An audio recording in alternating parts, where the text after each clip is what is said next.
இந்து மதத்தினுடைய 3 முக்கியமான ஆச்சாரியர்கள்.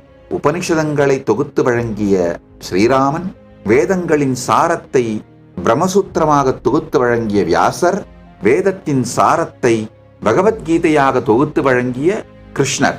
இந்த மூவரிலே ஸ்ரீராமச்சந்திர பிரபு அருளிய உபனிஷதத்தை தான் சகல சம்பிரதாயங்களும் நான் கான்ட்ரவர்ஷியலா ஏத்துக்கிறாங்க.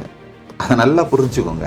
அதனால சகல சம்பிரதாயங்களுக்கும் அடிப்படையாக இருப்பது ஸ்ரீராமச்சந்திர பிரபு தொகுத்து வழங்கிய முக்திகோபனிஷதத்திலே சொல்லப்படுகின்ற 108 உபனிஷதங்கள்.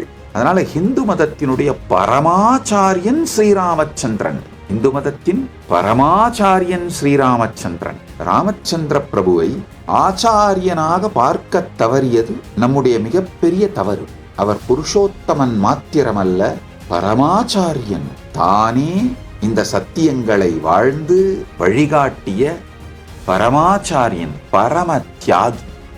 கைலாசாவின் மின் குடியுரிமை மற்றும் குடியுரிமைக்கு பதிவு செய்யுங்கள்.